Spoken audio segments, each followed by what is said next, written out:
Hello, everybody. Thank you for joining us at the Electronics Lifecycle and Supply Chain Summit. This is our very first presentation, and I'm really delighted with the person who is going to be talking with us, taking us through some of what he has observed over decades in this industry and possibly taking some examples from the industry. Some introduction to start. My name is Bolaji Ojo. I'm the publisher and managing editor of the Ojo Yoshida Report. I want to welcome you again to this discussion with Don Hnatyshin. I believe I may kind of like more excellent. Okay, it's always good to get it right, especially getting it right in the supply chain is critical. So Don is going to show you why we must get it down, even from little things like names. Okay. Thank you, guys. A few tips before we begin. If you have a question for Don, just click the Q&A button in the upper right-hand corner of your screen. Tap your question in the window, and we will try to answer as many of these questions live as time allows. Others may be answered via a chat response within the Q&A box. Now, one more thing. All our presentations are being recorded, so they will be available after the live session. Let's get started. With 2025 is just a few weeks away. Large organizations are leveraging advanced technologies like AI, machine learning, and the other data-driven strategies to build more resilient and adaptive supply chains.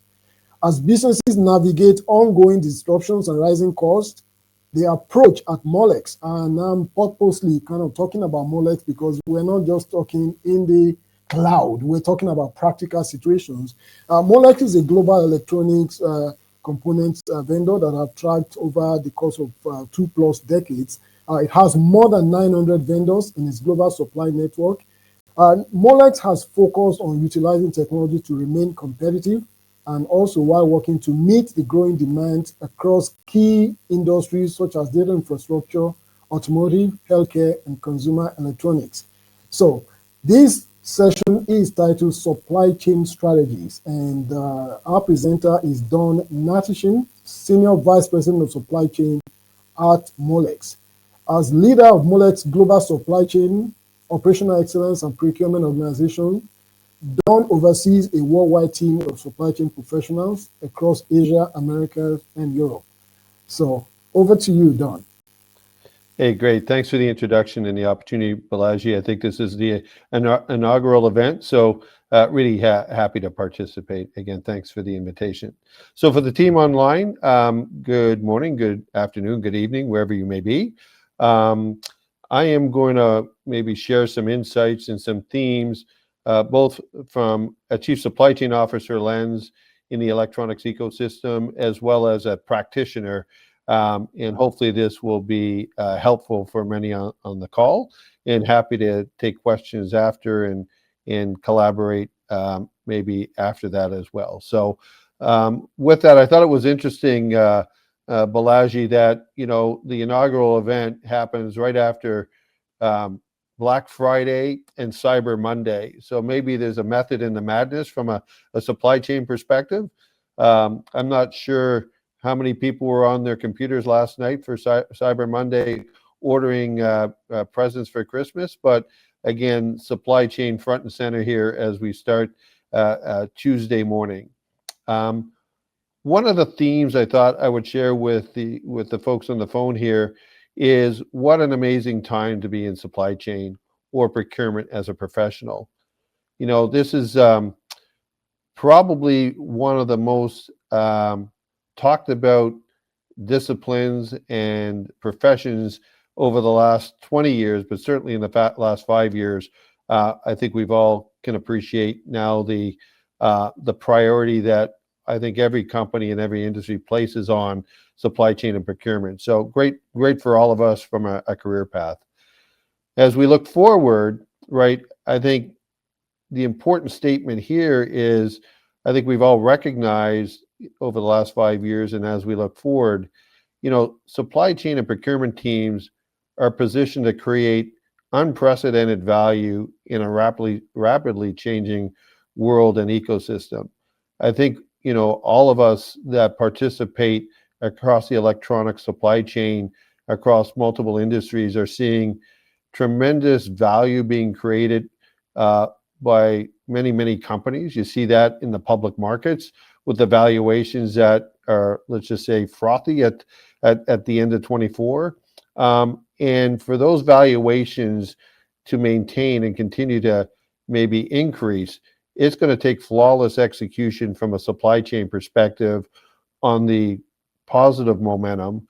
And there has to be the ability to manage a soft landing as some industries maybe take a pause before they reignite. So again, when we think about all of the folks on the call here today, all of us in some way are working with our business owners, our stakeholders and shareholders on not only maintaining, but creating, I think, this value opportunity as the world changes, both from a technology point of view, but also as we reposition manufacturing and supply chain ecosystems, maybe to a balance between global, regional, and local supply chains.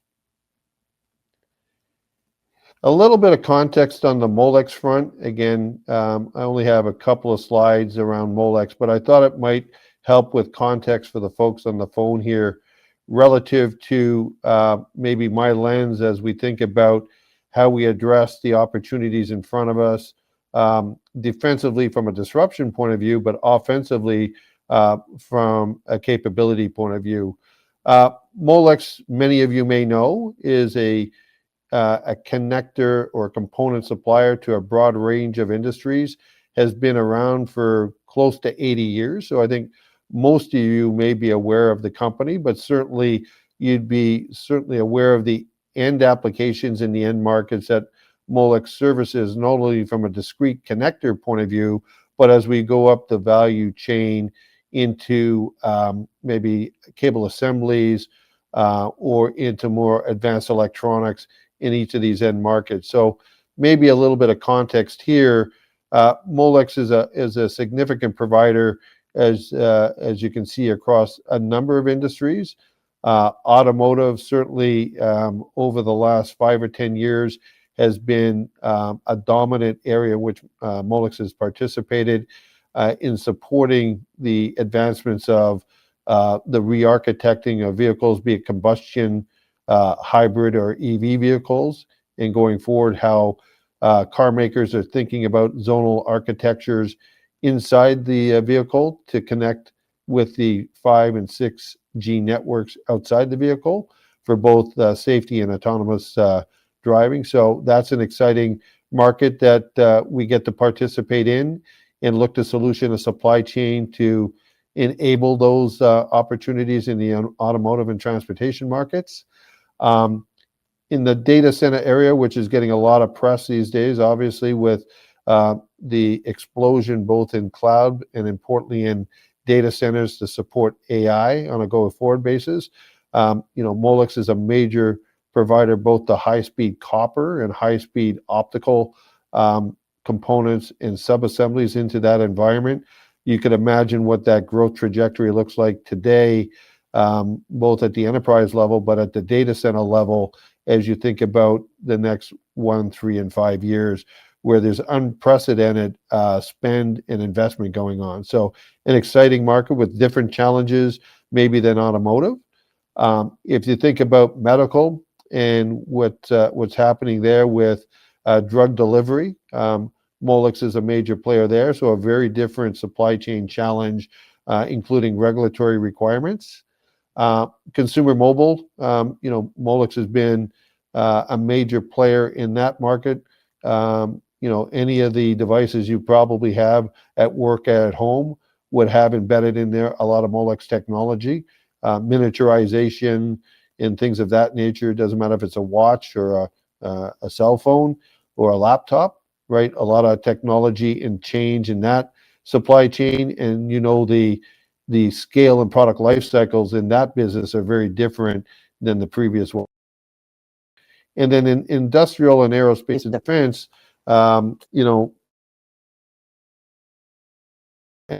activity on the aerospace and defense, which is another significant opportunity.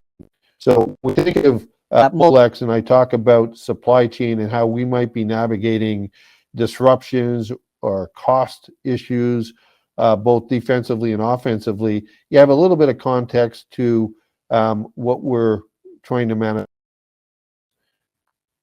Now, on the call, many of us are across many markets. I think for all of us is taking what we have seen over the last 5 or 10 years and apply techniques to enable and accelerate the strategy around some big generational changes in the supply chain environment. I think for all of us that are participating in many of these markets, when you think about let's take cloud, AI, and data centers, right? When you think about the technologies being applied and the intellectual property that is being managed both from a commercial point of view, but also from a government point of view, changes how we think about the introduction and the design of new products in that space. It also brings into account a whole set of new partners as we go into much higher speed interfaces.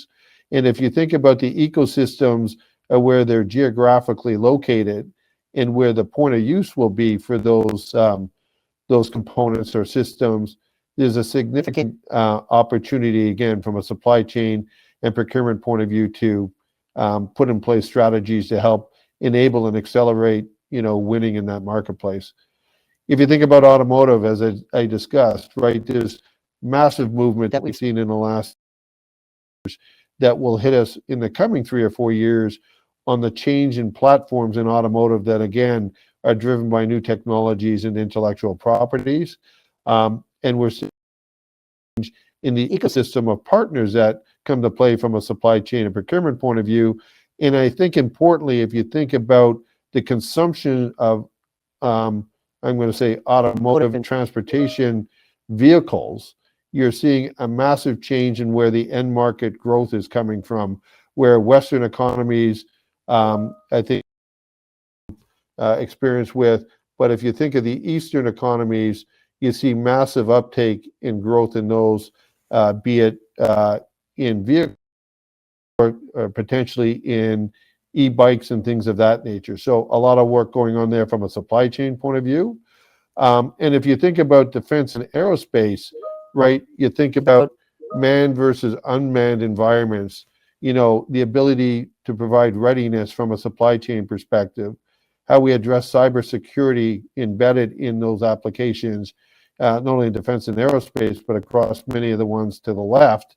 And then again, these ecosystems and the security of those ecosystems.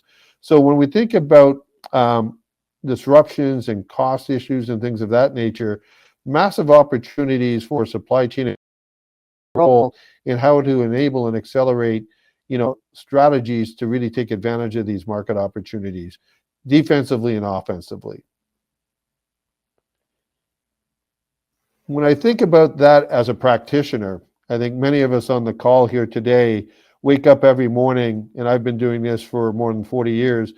I'm pretty sure for 40 years, I've woken up every morning with a shortage, right? So, the reality is, what are the foundational capabilities that we are all investing in, putting in place for solving, enabling, and executing some level of sustained and leading business outcomes? I think for all of us on the call, we're being challenged by the C-suite, we're being challenged by our customers, we're being challenged by our individual business units, right, on how do we drive leading business outcomes and sustain them in all market conditions. So when we think about foundational capabilities, or my experience that has worked, at least for me, in multiple different organizations, is really making sure that those foundational capabilities are tied to a couple of areas.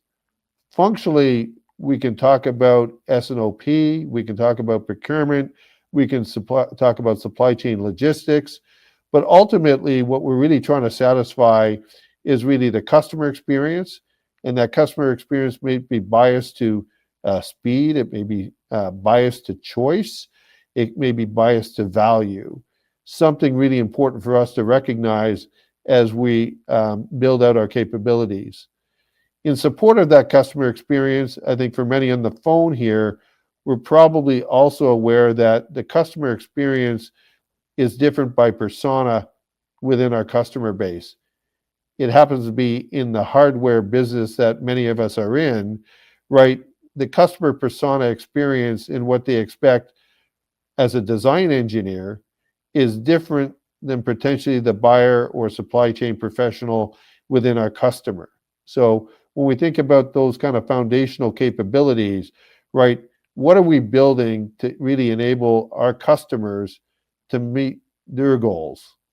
And then from an internal employee experience, what we've all been working hard on, I believe, over the last 5 or 10 years, maybe longer, and as we look forward, is really how do we improve the internal employee experience? How do we provide our teams with insights, importantly, actionable insights, and then ultimately recommendation engines, and in some case, driving productivity through RPA and things of that nature. But it's really about how do we build that marginal value throughout the business to basically create mutual benefit between ourselves and our customers, along with our suppliers. When I think about it from an overall perspective, and something that I think many of us on the call have been working towards, is building high-performing supply chain teams that really take advantage of a network of networks. And I think over my long career in the electronics world, it's really been the combination of how do we build our people network that we've all enjoyed over many years? How do we bring that together with the physical network of physical goods moving from one location to another, from origin to destination? And importantly, and probably critical for what we've all been trying to build out over the last number of years, and will be incredibly important and critical to the success going forward, is the network that we put together on data. That's not only data within the enterprise going across functional parts of each of our organizations, but also how do we marry the internal information and data with the rich information from the external side, be it our partners, be it our customers, or be it our suppliers. So building that network of networks is critical to the future ability for us to enable the opportunities I've talked about, both on a going forward basis, regardless of market condition across bifurcated end markets, but also defensively help with those soft landings when there are disruptions. Ultimately, how we connect our networks, how we enrich our networks, enables that differentiated value, that mutual benefit across stakeholders, and really helps us respond to that rapidly evolving market condition that now is getting bifurcated and getting, in some cases, more regional. Now, if that makes sense to the folks on the phone, I think for all of us, the question becomes, where are we individually and collectively are on our intelligent digital supply chain journey? And I go back to thinking about what we've experienced in the lessons learned in the last 5 years. So, from my lens, from a chief supply chain officer at Molex, right, all of us have gone through kind of the left-hand pain here. From 2020 to 2024, we had the normal event-based supply chain challenges that we always do. They increase every day, be it local, regional, or global. And simply put, for every factory that we support, they're looking for clear to build to move at the speed of the market. On top of that, the last 4 years had thrown some pretty significant curveballs. A global pandemic that none of us have seen was ultimately a real test for each organization and their networks on how to respond. Impressively, if you think of the work that was done in 2020, 21, 22, most organizations working with their ecosystem partners found a way to create value for the consumer and for the business to a point where we saw some unbelievable responses to the demand acceleration in 21 and 22. And for many companies in 23, managed a pretty reasonable soft landing. Now, obviously, some parts of the industry had a pretty significant hangover, but the supply chain challenges from 20 to 24 have made us all, I think, better as we look forward. So, global pandemic, the conflicts obviously in Europe, the conflicts in the Middle East that had unintended consequences on the logistic network for sure. Cybersecurity has become a central theme, I think, for all of us. Trade and tariff being weaponized in different ways has been an area of challenge. And then we've seen real impacts from climate change across the ecosystem as organizations look to address that as well. So, when we think about the lessons learned and the experiences, in my opinion, the last 4 years, right, applied effectively, and looking forward from 25 to 29, right, we take that experience as we also reposition our supply chains to capture these market opportunities I talked about earlier. Again, enrich how we mitigate risk and deliver value to not only our internal stakeholders, importantly to our customers and our suppliers. Another big opportunity or challenge going forward will be responding real time to planned and unplanned, rapidly evolving market dynamics, of which we're already seeing some of that evidenced here as we exit 2024 and move into 2025. And all of this tied back to opportunities where there's generational change in some of the biggest markets that we all participate on. So if I was going to, again, focus on a theme, how we connect and enrich our network of networks collectively, suppliers, partners, customers, enables that differentiated value. There's got to be mutual benefit through there. And we'll be able to respond rapidly on the upside and any soft landings on the downside.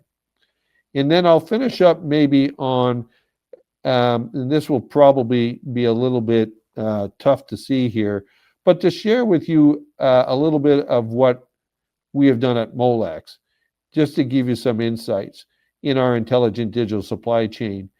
The mental model at Molex has really been working on behalf of all of the businesses on how do we take functional activities, convert them into capabilities that really drive value creation, and ultimately supply chain and procurement being recognized and importantly being part of the economic engine for the organization. Importantly, we've invested in capabilities across 4 blocks that you can see in those colors in the middle, in S&OP, procurement, supply chain, and network modeling. Those 4 pillars, along with 14 capabilities, are really connecting some 80,000 purchase parts across some 15 to 20,000 suppliers between direct and indirect in 65 plants globally, and ultimately getting a finished products portfolio of 100,000 SKUs to a broad base of customers across the markets I talked about earlier. And if you think about the capabilities that the teams put together, those 14 capabilities in the center, the key to all of this has been ensuring that each of those capabilities is user-defined use cases to create a capability to create value to the business outcome. That's the foundation.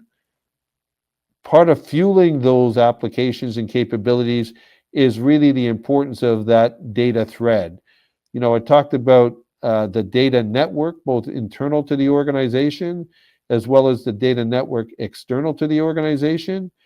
The ERP at the core is a system of record, but how we move value-added data elements across that data bus into those 14 different capabilities, it what creates the power vertically and horizontally in the organization to get to the business outcomes.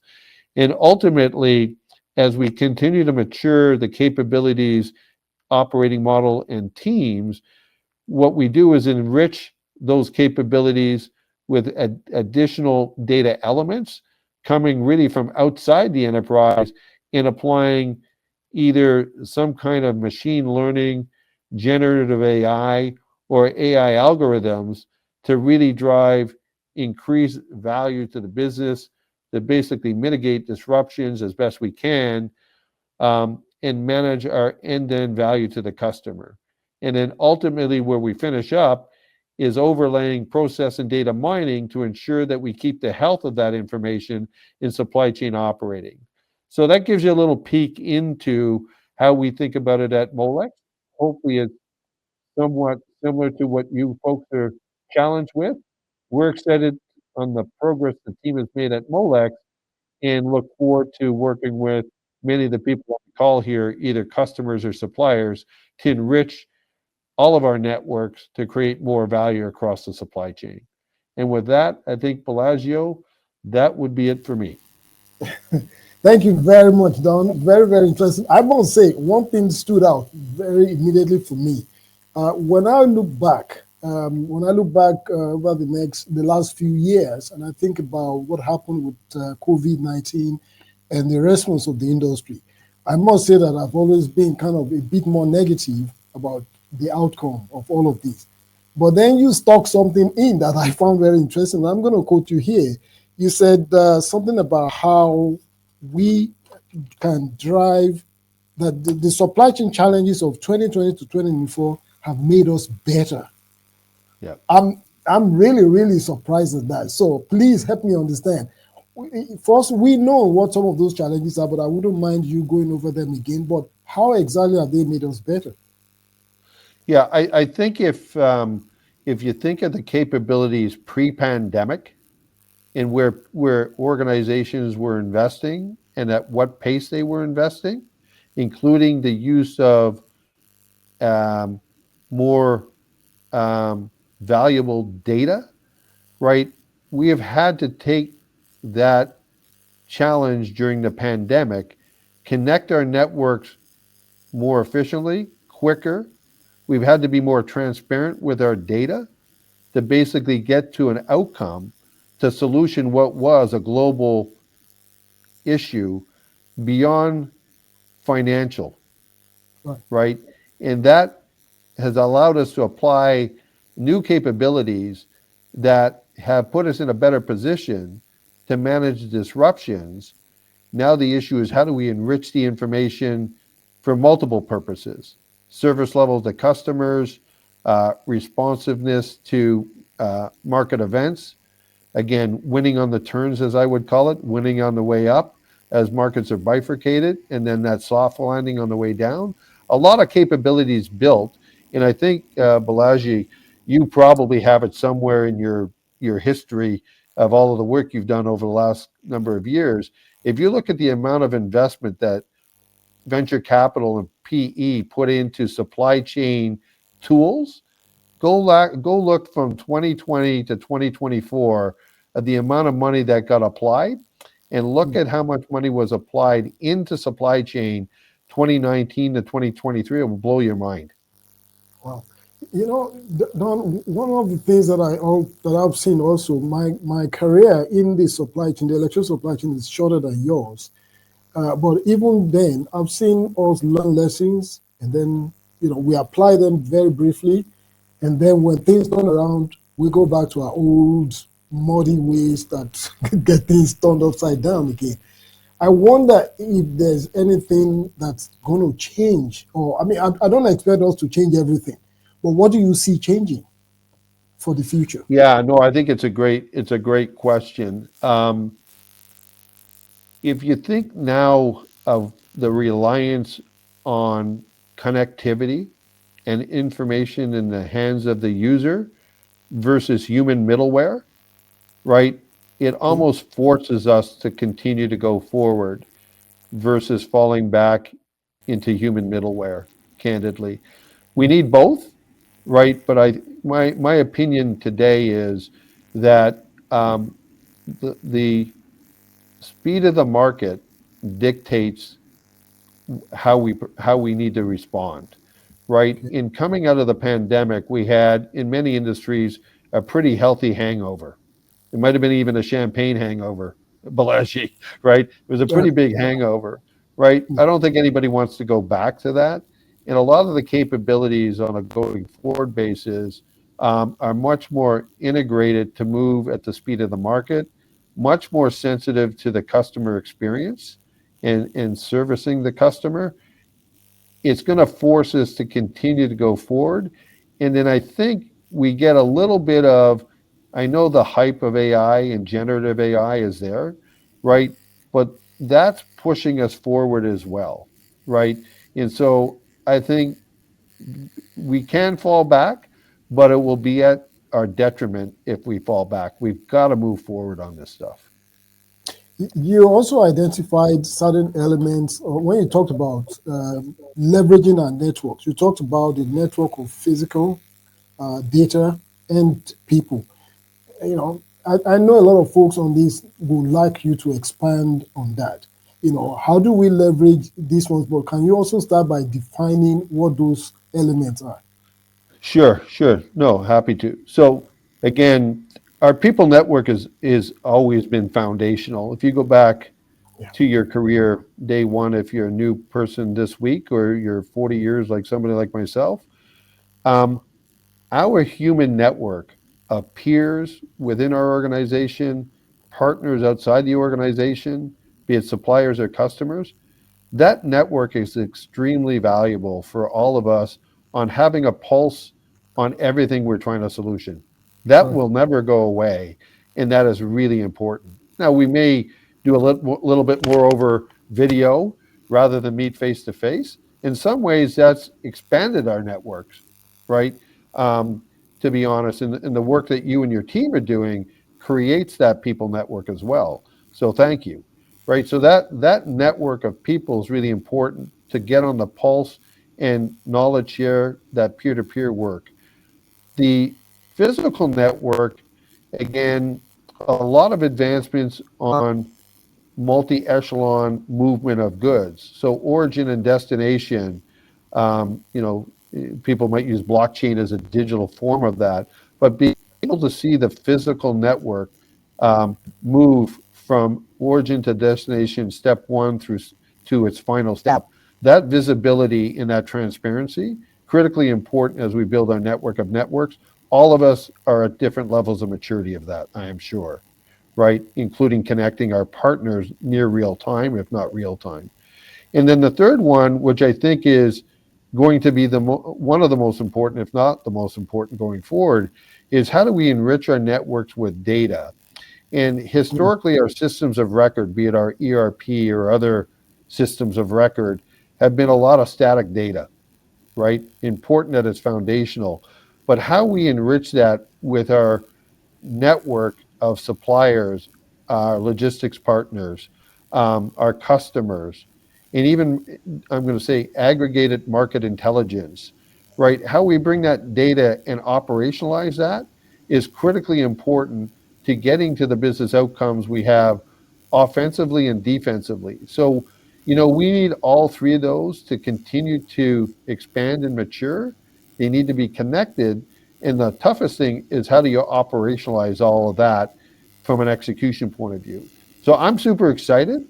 I wish I was 20 years younger, right? But I think this is going to be an amazing time for supply chain professionals, procurement professionals. And right now for 25, 26, 27, I think we're almost at the golden age here for supply chain to take the lead.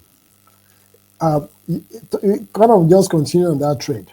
We talked about the supply chain, and then there is the digital supply chain.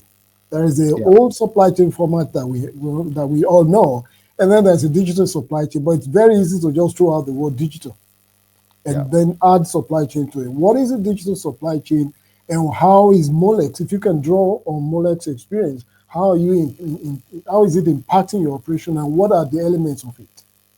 Yeah, I think for us, there's a couple of leading themes on our digital supply chain.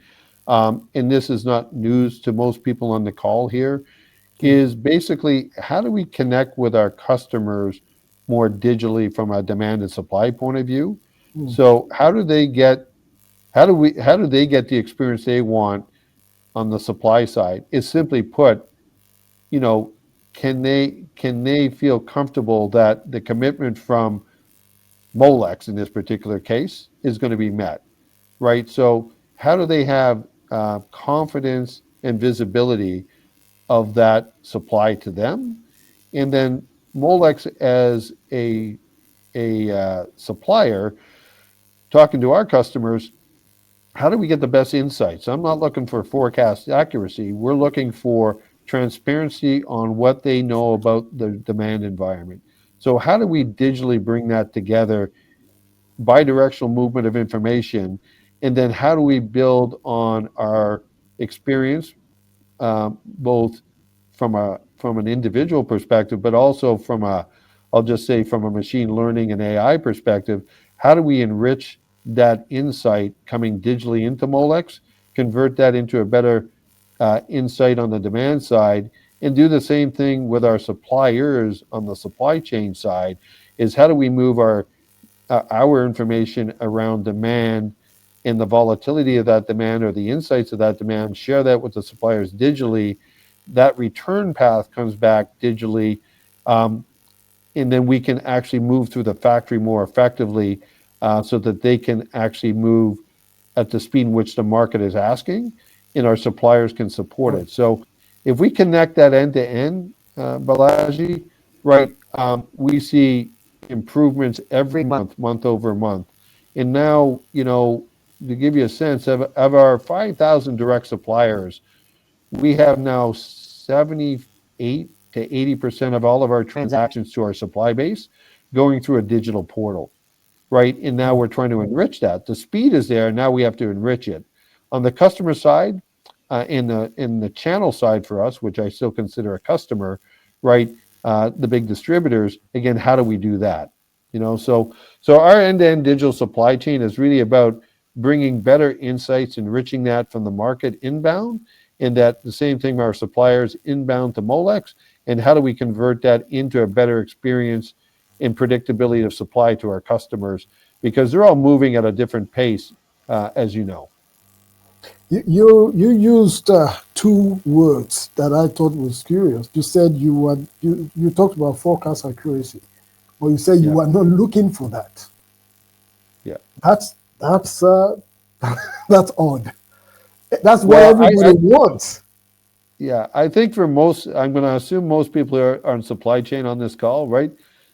You know, Yes. the path to, I'm going to say, the business outcomes that the marketplaces look for is more supply side agility and flexibility. It's really the supply side that is going to support the market opportunity. I think, being doing this for 40 plus years, and many people on the phone, I suspect anywhere from 5 to 40, right? Um, Forecast accuracy is not the holy grail. That's not going to happen. I'll give you my experience last night. You tell me how you would have forecast Don sitting on the couch last night watching a football game, digitally online buying a fancy hair dryer for my family. There's no way that anybody would have had that in their forecast. I can tell you that, Balaji. So, you know, I mean, there's information that helps us give us a sense of what the opportunity is in the marketplace. It's basically what strategy do we want to deploy from a supply chain perspective to meet the opportunity in the marketplace, and at what pace do we want to invest as a manufacturer, right? So I'll take more forecast accuracy, don't get me wrong, but Okay. that's not going to solve the issue. It's part of that digital thread that we're all building. So Don, would you recommend us not being married to this search for for supply chain forecast accuracy? Rather, I mean, then what should we be looking for? You've talked about it, but I kind of just found it interesting that you said you're not looking for it. If it comes and drops into your lap, you're happy about it. But maybe as an industry, we've been seeking the wrong thing all this time. I think we're looking for transparency, right? Okay. So if you're my customer, I'd much rather know how you're thinking about creating your demand plan, right? Because I know it's not going to be perfect, right? But if I know better how you think about creating that demand plan that's coming my way, even if it's a digital push as a schedule agreement or an EDI feed, right? The issue here is more transparency. That will get us to a better supply chain rather than just saying forecast accuracy.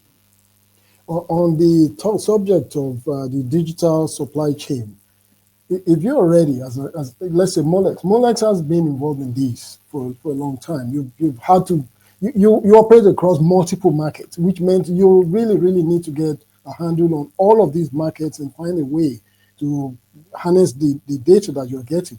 That doesn't mean that your suppliers or even your customers are digitally up to speed. That's Right. the question and the concern that one of our listeners raised, and this is somebody that I know personally who's been involved in this for a long time. So, are you sure that companies are not running before they can even walk? Yeah, it's a great question. This is a journey. We've been solving the same use cases in supply chain since I've been involved in 1980. Okay, so this is a journey. It's not going to happen overnight. And to your point, each of our customers, each of our channel partners, and each of our suppliers are at a different level of maturity. The issue Right. is again to understand what that is and meet them where they are and move at the pace in which there's value being created across the supply chain.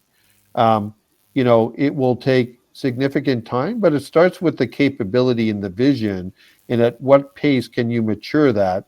And it's very different, as you pointed out, by end market, customer segment, and so on, and supplier segment. So again, this is an ongoing journey. And again, we get more and more every day, every week, every month, where we're getting better insights, analog and digital, to basically improve that customer experience. I'm not trying to isolate distributors here, but they play a Yep. critical role in the market. So, Yep. what's been your experience with them over the course of the last 5 years compared with the previous 5, 10, 20 years? What has changed? How are you changing with your distributors? Yeah, I think it's a great question, and for Molex, it's a very important part of our network, as an extension of Molex and to our customers. Um, so with distribution, again, it goes back to the commentary a little bit. Is that this is I don't look at it as a supply chain lens as a sales channel. I Okay. see it as a supply chain partner here relative to how do we get insights about how they Mm, invest in a portfolio. A simple example would be if a distributor carries 1,000 different parts of Molex on the shelf, or I won't even say on the shelf, if they sell 1,000, how are they thinking about investing in those 1,000 parts as a distributor? Basically, based on a number of factors. And how does that help us become a better supplier through the channel to the customer, right? That's really important. And I think that's an area, again, we need to look at it as an extension of our supply chain, not just as an extension as the sales channel.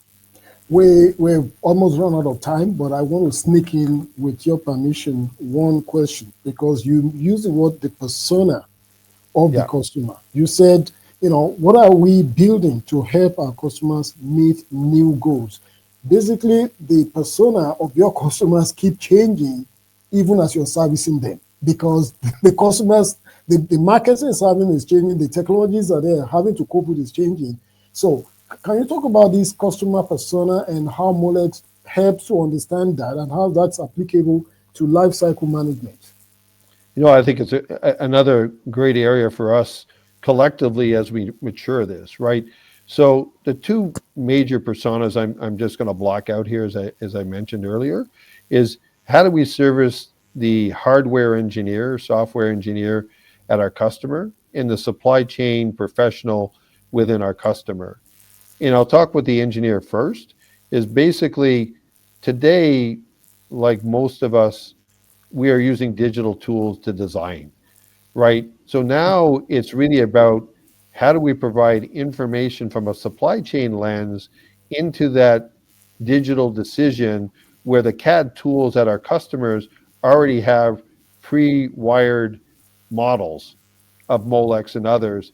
What they want to marry with that persona also wants to know, can they get the part, what the life cycle is? Can they scale it if they design it? Things of that nature. So the data elements of the supply chain supporting the engineering activity needs to be digital. So that's really important. And then the same thing with our persona in our customer, be it the sourcing engineer working with product development at the customer, or the buyer in the plant at our customer, or the EMS provider who's buying on behalf with a buyer in their factory or their category manager. They all need information from supply chain at Molex that they can count on being trusted to build out their operation strategy or their supply chain strategy. So I think it's really important. We have a role to play as supply chain, not only supporting our own internal requirements, but how do we help enable our customers to design with the right products, get them to market quickly and scale, manage the product life cycle, and then when they're putting it into a factory, their own or their EMS partner, is how do we make sure they've got good information to meet what they're trying to do in their own supply chain. So again, I think this is where I say, we're at an amazing time for supply chain and procurement. I think this again gets back to we're in a position to create unprecedented value for our businesses, right, across multiple different lenses. So, I couldn't be more excited for all of us on the phone here, right? Yeah, we're going to have our challenges every day, the event of the day, but we're not afraid of that. More importantly, the opportunity to create more value and mutual benefit, suppliers, customers, partners, stakeholders. That's where we are, I think, Balaji. Fantastic time, really, really done. I could go on, but you left me with the most incredible thing that I've heard. I heard it a long time ago from my dad, who said, you should never be afraid. And you just said it again. We are not afraid of those challenges. Don Hnatyshin, Head of Supply Chain at Molex. It's really been a pleasure having you, Don. Yeah, thanks for the opportunity. Reach out anytime. Thank you. For our attendees, your next session will start shortly. You can join us by visiting the lobby and clicking the join button, or by navigating to the main stage session and click on that. It's really been a pleasure. We look forward to the next session here. Thank you again, Don, and happy holidays.